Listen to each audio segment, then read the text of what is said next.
What's going on, y'all? It's your boy Big Stacks Porzingis, Pee-wee the Plug, 1/4 through the wire, #1 Knicks fan in the world, aka Mr. Know-It-All. A couple weeks ago, I dropped a video telling y'all how I want to start something that will allow y'all to ask questions, have concerns, or ask for tips on how to improve y'all game on a day-by-day basis, no matter the age, no matter the level, no matter if it's for a team, YMCA league, or just a pickup game with your friends. Anybody that's trying to get better at the game of basketball and improve in any way, shape, or form, I wanted to create something that would allow y'all to come to and have questions and just hear other people's circumstances and stories, and just share all of the information that I have. Today's episode, I used my Instagram to collect some questions. I dropped a little question box on my Instagram story, and some people submitted some questions. I took like 5 of the best ones that I've seen.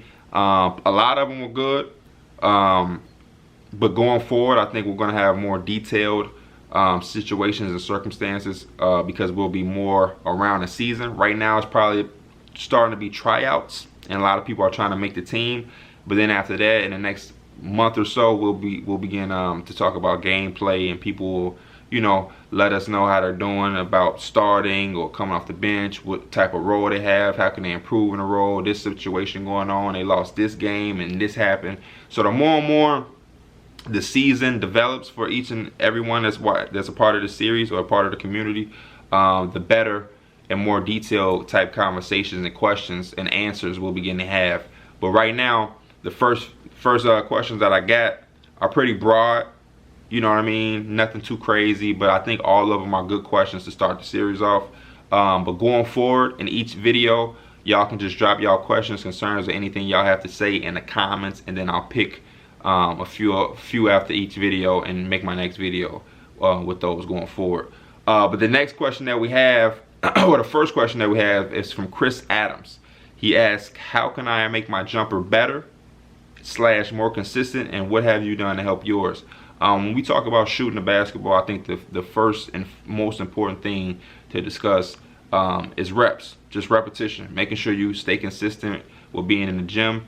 And when you are in the gym, making sure you just put up a lot of shots. Making sure you just give yourself that muscle memory, shooting the ball the same exact way every single time, and just getting your body to understand that that's how it should feel every time you're shooting the ball. When you go into depth with shooting is like music. You know what I mean? You might have music as just one broad category, but inside of music, you have different genres. You have rap, you would have R&B, you have rock and roll, you have jazz. Shooting is the same way. Shooting is one big category, and then inside of it, you have different genres or subcategories, like off the dribble shooting, shooting off the catch, shooting off of screens, spot up shooting, stand still shooting, so moving shooting. So there's different subcategories inside of one big category. But if you're just saying shooting in general, I think it's just all about reps, repetition, making sure you're consistently in the gym. Anytime that you can be in the gym, you want to put a certain amount of shots up, and then once you're just getting a certain amount of shots up, you want to start challenging yourself and making yourself make a certain amount of shots. There's also things you can do if you don't have access to a hoop or to be in the gym on a day-by-day basis, or as much as you would like. There's things that you can do, like when you're laying in bed and you're about to take a nap, or you're laying down for the night. You can just sit on your back, take your basketball, and just shoot in the air, and just while you're just laying in your back in your bed, just shooting up, and making sure you're keeping your elbow in 90-degree angle, and you flicking your wrist. Shooting is about muscle memory, making sure you have the certain technique of your shot. Everybody is shot different. I don't think that there's a perfect form or there's a way to shoot the ball. I just think that you have to be comfortable. There are some forms that are better than others, but at the end of the day, I just think it's about comfort, being able to make sure that your body and your own feeling is comfortable for you. But I think after that, it's just about making sure those little details, like keeping your elbow in, like flicking your wrist and having good rotation and spin on the ball, those things come after, you make sure you're comfortable. There's no sense of fixing your form or trying to change your form to make it look a certain way if it's uncomfortable. Forget how it looks. If it's comfortable for you, that's perfect, but then you have to, make sure all of the details and little things about your jump shot are intact. So when you talk about improving your shot, Chris, it's just about reps. you know, reps, reps, reps, reps, reps. And if you don't have access to the gym or a hoop, like I said, you can do a lot of different things, like laying on your back and just shooting the ball, you know, walking around, flicking the wrist, you know, doing things like this, just making sure you teaching yourself in your mind to just have your body always like this. Whenever you flicking your wrist or shooting a jump shot, it should just be like that. And then, you know, once you develop a role or what type of shooter you're going to be for your team, or just whatever type of shooter you personally want to be, you develop your workouts like that. So if you're a guy that's not shooting off of the dribble, if you're coming off of screens, if you know that, you know, that's the role in your team, is that when they call plays, they have you come off screens. Then when you get in the gym, you want to make sure you have different items and different things that can help you come off of screen. So you might have something around the house that may be a box, or you might have a water bottle or a shoe, and you put those items around the perimeter or around the area that you come off the screens from, and you use that little item as a screener, and you make sure that you practice your footwork. You know, when you come off a screen, you want to always plant your inside foot first when you catch it, and then you want to practice on making sure your body is always square to the basket, and then those little details. And then again, when you're working on those type of specific things, and you don't have access to a gym as much as you would like, then that's when you take it to another level. You use what you do have. A lot of us do have devices and things that allow us to use YouTube and whatnot, and you go and you watch the professionals do it, and you learn from them, and you take notes from what you're watching on YouTube. How does Steph Curry do it? How does Klay Thompson do it? How did Ray Allen do it? The elite of the elite. And then you watch them, and you take notes, and you rewind, and you watch and watch and watch, embed it in your brain. And then by the time when you do have access to the gym, you work on those things. How does Steph do that? How did Klay do that? And you have actual notes. So when it's time to get in the gym and you're practicing on that, you can make sure you're on point with it. Same thing with off the dribble. You know, if you're a guy that is the guy on the team, and you have the responsibility and the green light to just create off the dribble for yourself and for others, then practice that. Put the cones out or whatever you have. If it's not cones, you use what you have. You may have a water bottle, you may have shoes, you may have boxes, and you use that. You go around here, boom, boom, boom, in and out, pull up, boom, boom, boom, boom. You know, all of those different type of things. But you have to start off with just in general shooting. You know, just getting in the gym, putting up the reps, making sure you're just getting shots up. And once you have, you know, the consistent effort of putting shots up, then you challenge yourself to make a certain amount of shots. Then once you start making a certain amount of shots, you go into specific shooting, and then you just round your game out. And even if you're not an off the dribble guy for your team, when it's the summertime and you're working on your own game, the summertime is when you work on your own individual game.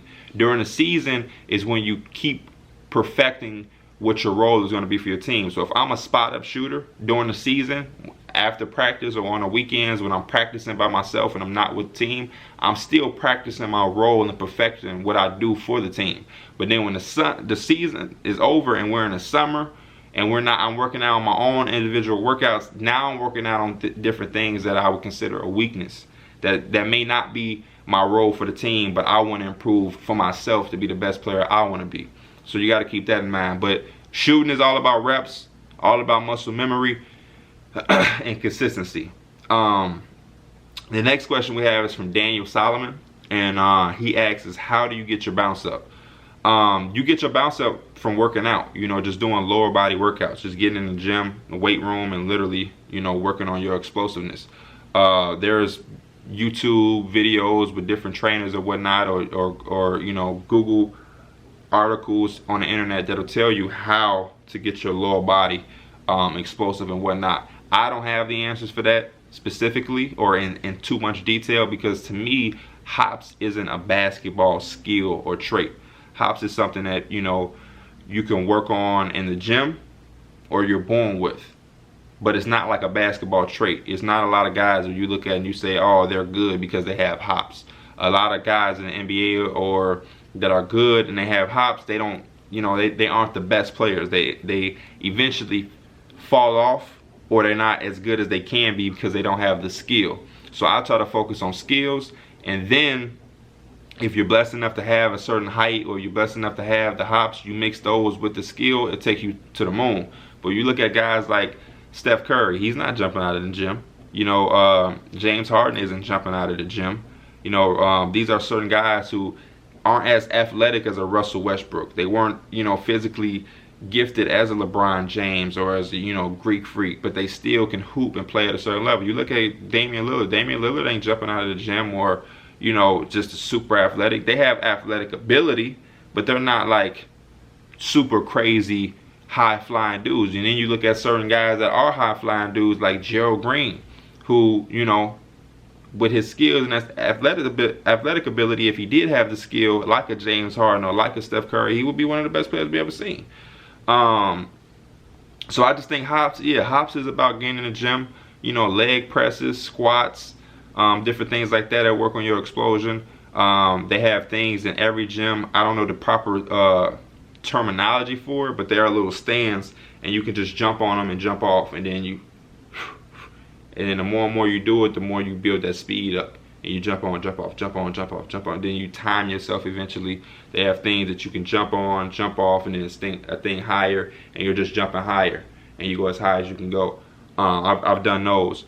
But yeah, then there's, you know, then there's leg squats. I mean, walking squats. When you walk and you squat, and you walk and you squat, then there's bench press squats. There's leg presses. There's a bunch of different things in gyms that will strengthen your legs and build your muscle up in your legs for you to jump higher. And then there's in-depth workouts that you could do with a professional trainer if you really that focus on it, and they have different things where they'll tie things to you and they'll pull you, hold you, and you got to walk or run with them, resistant bands and different things like that. But like I said, my main thing as far as basketball is to always preach and tell people to focus on the skill of the game. Hops can only get you so far. You know what I mean? And when you look at the best players in the game, they're not the best players because they have hop, so because of an athletic ability, but it's because of the skill that they hone and that they practice on as far as actual basketball. IQ and skill is always going to overpower athletic ability because athletic ability eventually runs out. It can only get you so far. Skill and IQ is something that can last forever, and that's why the guys that are most skilled or that have the crazy IQ, that's why they play 20 years in the league, because they weren't relying on athletic ability that would eventually fade away. The next question comes from Marmalejo. He asks, how can you balance intense training with school? I think that's a very good question. A lot of y'all, most of y'all are in school while y'all trying to pursue or play basketball, and I think that's fine. It's what everybody in their life have done at some point. But I think when you're trying to do those things, the number one word that you should have embedded in your mind is sacrifice.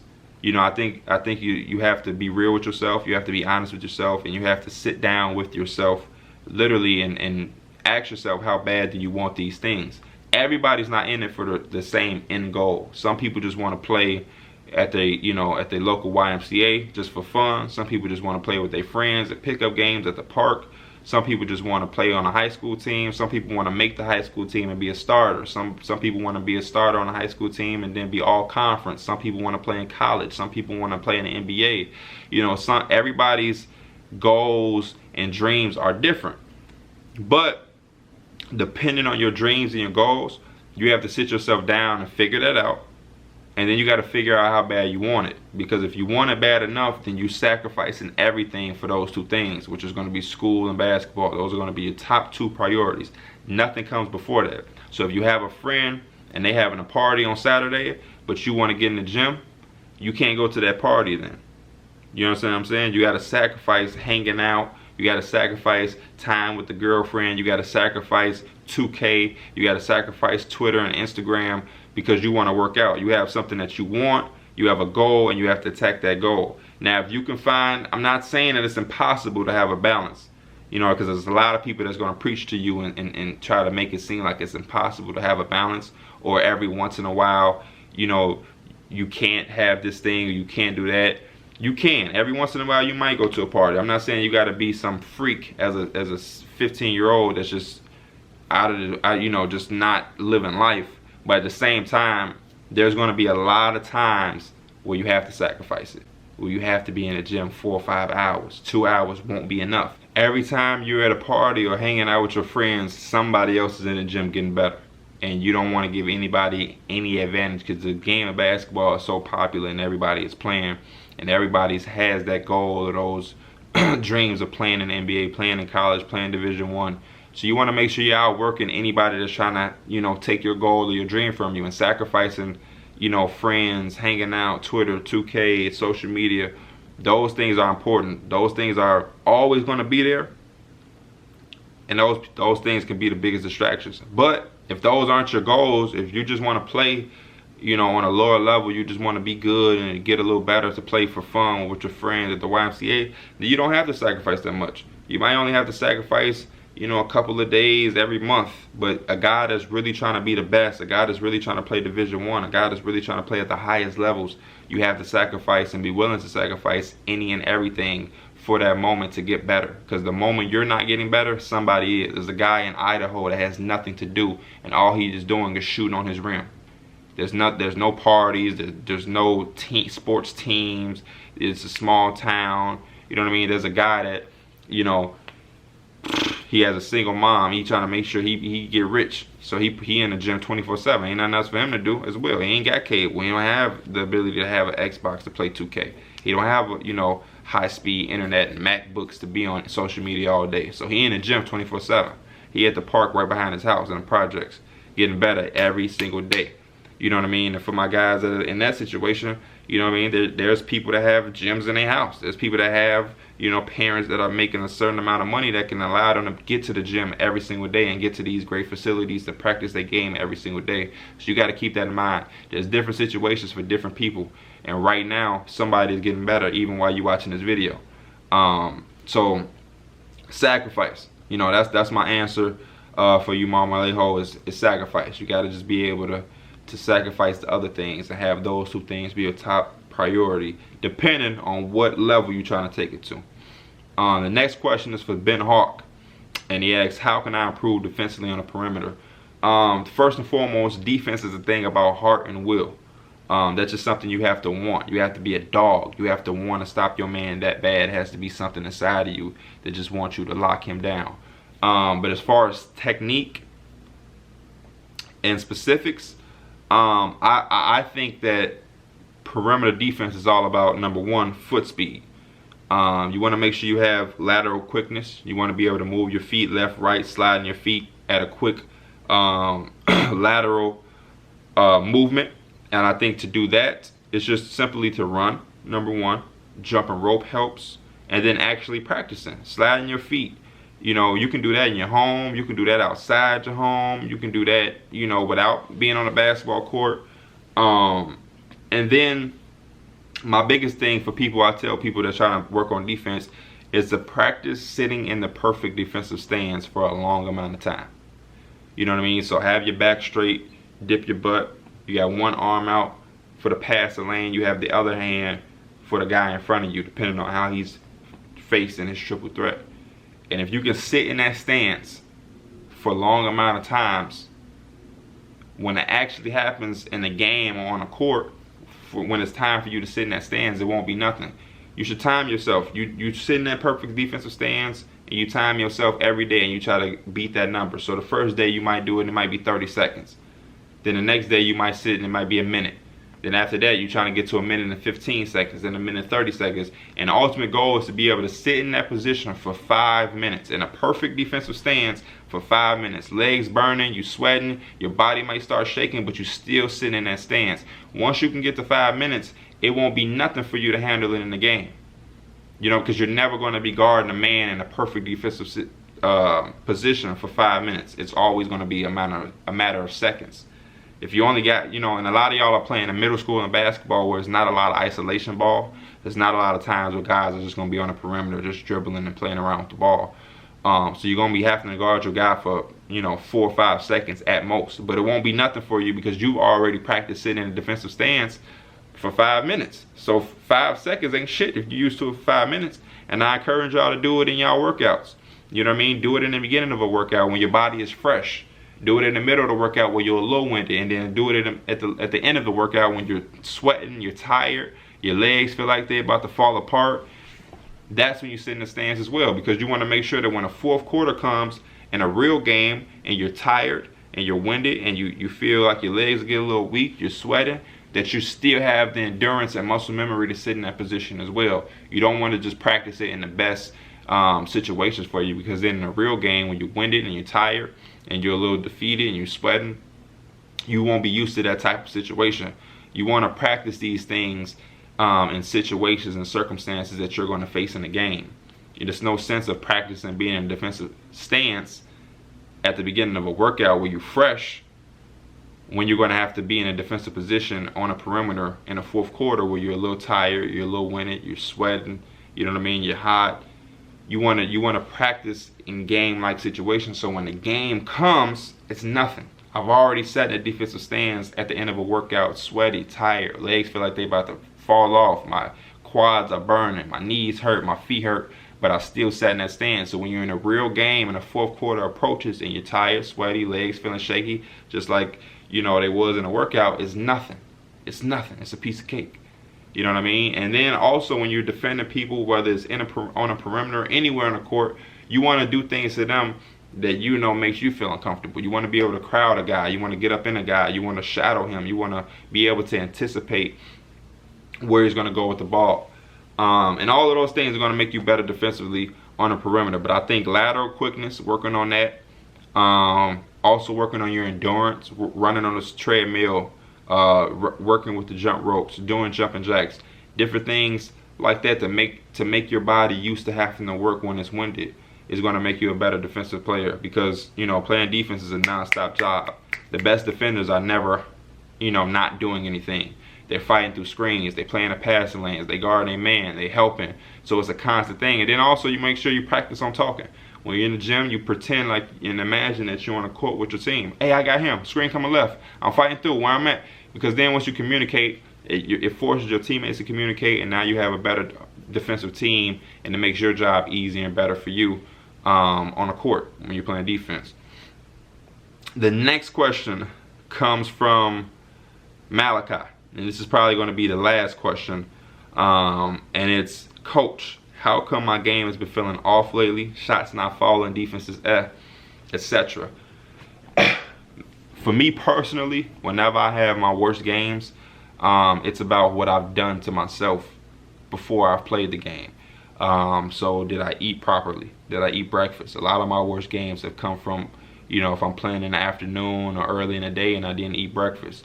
The night before, I maybe didn't get enough sleep and I woke up sleepy and tired and I physically wasn't there. I haven't been drinking enough water to give myself the proper hydration. Your body gets dehydrated sometimes and you're trying to work on third, fourth gear, putting a lot of bullshit in your body. So sometimes you got to eat right and eat right before and after. So I think that's what it's all about. You know what I mean? Just making sure you focus on what you're doing, making sure you're not distracted, make sure you're taking care of your body, putting the proper shit in your body, and getting the proper rest, and physically giving yourself the best chance to perform. Other than that, you might just need to practice more. You can't just wake up and play the game day by day and think you're going to be LeBron James out there. If you're not putting in the work, you're not going to get the results. But other than that, I appreciate y'all for tuning in for episode 1. The more and more we do this, the more better it'll be. Continue to submit y'all questions in the comments box. If you're new, subscribe, give it a like, and let me know what else y'all want to talk about. Coach P, out.